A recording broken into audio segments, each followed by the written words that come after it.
తండ్రి కుమార పరిశుద్ధాత్మ నామములో మీ అందరికీ వందనాలండి. బాగున్నారా? మరి షేర్ చేయండి, సబ్స్క్రైబ్ చేయటం మర్చిపోకండి. మరి నా శ్రమకి మరి మీరు సబ్స్క్రైబ్ చేసినట్లయితే మరి కొంచెం ఫలితం ఉంటుందండి. సబ్స్క్రైబ్ చేయండి. ప్రియమైన స్నేహితులారా, మరి మీకు ప్రభు అయిన యేసుక్రీస్తు నామములో మీ అందరికీ వందనాలు చెల్లించుకొనిచున్నానండి. ఎందుకంటే చూస్తున్నారు కాబట్టి చాలా చాలా థ్యాంక్స్ చెప్పుకుంటున్నాను. తర్వాత ఈరోజు టాపిక్ దయ్యముతో స్నేహం,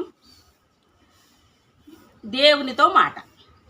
దయ్యంతో స్నేహం చేస్తున్నాం మనం, క్రైస్తవులను చెప్పుకుంటూ దయ్యంతో స్నేహం చేస్తున్నాం.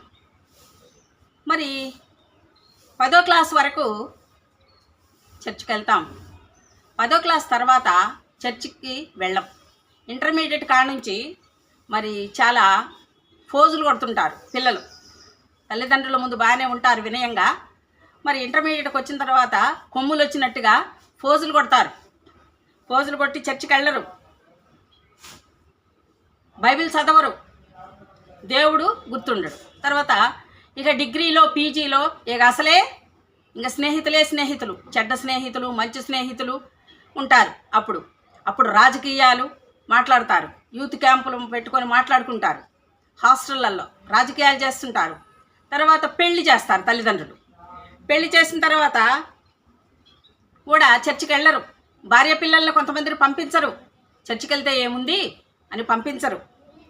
బీర్లు, బార్లు, స్ప్రైట్లు, స్నేహితులు, ఫంక్షన్స్, మీటింగ్లు, తర్వాత ఉద్యోగాలు, టీవీలు, సినిమాలు, షికార్లు, పేపర్ చదవటం అన్నీ చేస్తారు. క్లాసుగా ఉండటం, రకరకాల బట్టలు వేసుకోవటం, రకరకాల దుస్తులు వేసుకోవటం చేస్తారు. ఓకే, మంచిదేనండి, అన్నీ మంచియే.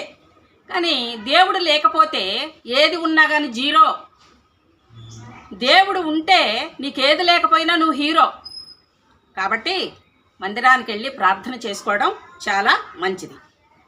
ప్రసంగం వినకుండా ప్రసంగం చెప్పే పాస్టర్లని హేళన చేస్తుంటారు. భక్తిగా ఉన్న వాళ్ళని హేళన చేస్తుంటారు, ఉపవాసం చేసే వాళ్ళని హేళన చేస్తుంటారు, బైబిల్ పట్టుకున్న వాళ్ళని హేళన చేస్తుంటారు. వాళ్ళు పాటలు పాడరు, ఎవరిని లెక్క చేయరు. ఇల్లు కట్టుకోవాలి, పొలం కొనుక్కోవాలి, బండి కొనుక్కోవాలి, స్కూటర్ కొనుక్కోవాలి, కారు కొనుక్కోవాలన్న ధ్యాస. ప్రార్థన గుర్తుకు రాదు. లోకంపైనే ఆశ, శరీరాశ, నేత్రాశ, జీవపుడంబం. శరీరం బాగుండాలి, కంటికి కనపడిందల్లా కొనుక్కోవాలి, జీవపుడంబం. గొప్పలు చెప్పుకోవాలి, విర్రవీగాలి. ఎదుర్రొమ్ము ఇరుస్తుంటారు కొంతమంది, గొప్పలు చెప్పుకుంటారు. తర్వాత 60 సంవత్సరాలు వస్తాయి, చూస్తుండగానే 60 సంవత్సరాలు వస్తాయి.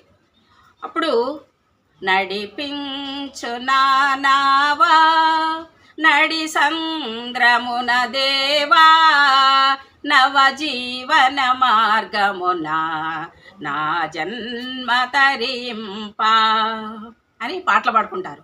ప్రాపంచ నటనలలో ప్రావీణ్యమును పొంది బలహీనుడనైపుడు పాటింతోనే మాట. వయసులోనేమో ప్రపంచంలో నటనలలో ప్రావీణ్యం పొందుతారు. మోసం చేయటంలో, దగా చేయటంలో, అబద్ధం ఆడటంలో, భార్య పిల్లల్ని మోసం చేయటంలో, భర్తని పిల్లల్ని మోసం చేయటంలో చాలా ప్రావీణ్యం పొందుతారు. ముసలితనం వచ్చిన తర్వాత పాటలు పాడలేరు, గొంతు రాదు, చేతులు పైకెత్తలేరు, బలహీనం, శక్తి లేదు, కండరాలు పనిచేయవు. పాటలు పాడదామంటే గొంతు రాదు కదా. మోకాళ్ళ మీద ఉందాము అంటే మోకాళ్ళు నిలవ్వు, కాసేపు నిల్చోలేము, కాసేపు కూర్చోలేము, కళ్ళు కనిపించవు బైబిల్ చదవాలన్నా, చెవులు వినపడవు ప్రసంగం వినాలన్నా. అన్నీ ఉన్నప్పుడే దీపం ఉండగానే ఇల్లు చక్కబెట్టుకోవాలి. అన్నీ ఉన్నప్పుడే సక్రమంగా నువ్వు చేసినట్లయితే నీ జీవితం అంతా దేవుడు నిన్ను కాచి కాపాడి నీకు దీర్ఘాయుష్నిస్తాడు. కాబట్టి అప్పుడు ఈ పాటలు పాడుకుంటూ మరి చేతులు ఎత్తలేము, పాటలు పాడలేము, ప్రార్థన చేయలేము. అయినా కానీ అప్పుడు నావన్నీ అంగీకరించు మీ దేవా, నన్నెప్పుడు నీవు కరుణించుమి. అప్పుడు దేవుడు అంటాడు, నాయనా నేను పిలిచినప్పుడు రాలేదు, నేను చెప్పినప్పుడు వినలేదు, నా కట్టడలు పాటించలేదు, ఇప్పుడు నీవన్నీ నేనేం అంగీకరించాలయ్యా, ఏమో నేను అంగీకరించాను అని దేవుడు అంటాడు. ప్రియమైన వారలారా, మరి ఆరోగ్యం ఉండగానే, శక్తి ఉండగానే, యవ్వనం ఉండగానే నీ దేవుణ్ణి నీవు కొలుచుకోమని ప్రభు చెప్తున్నాడు. కాబట్టి పాట పాడుకుందాం.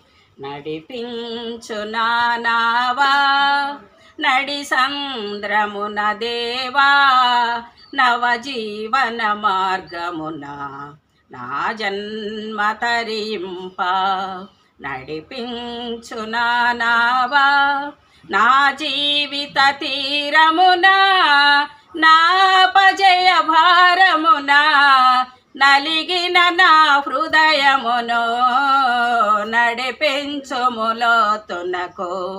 నాయాత్మ విరబోయా నా దీక్ష ఫలింప నా నావలు కాలిడుము నా సేవ చేకొనుము. చిన్న ప్రార్థన చేసుకుందామండి. పరిశుద్ధుడైన ప్రభా, పరలోకమందున్న మా రాజా యేసయ్యా, యవనంలో ఉన్నటువంటి మా పిల్లలు నాయన మరి నీ సన్నిధికి రావట్లేదు ప్రభా. నువ్వు 9 అడుగులు మరి నువ్వు వేస్తుంటే ఒక్కడుగు కూడా వాళ్ళు వేయలేకపోతున్నారు ప్రభా. వాళ్ళందరినీ నీ చేతులకు అప్పగించుతున్నా. యవనస్తుల్ని, పెద్దవారిని, దేవుని మీద ఆశ లేని వారిని, ప్రార్థనా మందిరాలకు వెళ్ళినటువంటి వాళ్ళని, క్రైస్తవులని చెప్పుకునే వాళ్ళని ప్రభా అందరినీ జ్ఞాపకం చేసుకుని అందరిని క్షమించి నీ సన్నిధికి తీసుకొచ్చే మార్గం చూపండి ప్రభా. మరి ఎంతోమంది మరి మద్యపానాలకి, సిగరెట్లకి అలవాటయ్యుండి ఆరోగ్యాన్ని పాడు చేసుకుంటున్నారయ్యా. మరి కాబట్టి వారందరినీ కూడా నీ యొక్క గద్దింపుతో, నీ యొక్క మాటతో నీ దగ్గరికి చేర్చుకోమని ప్రియమైన యేసయ్య నామములో అడిగి వేడుకొంచున్నాను తండ్రి. ఆమెన్.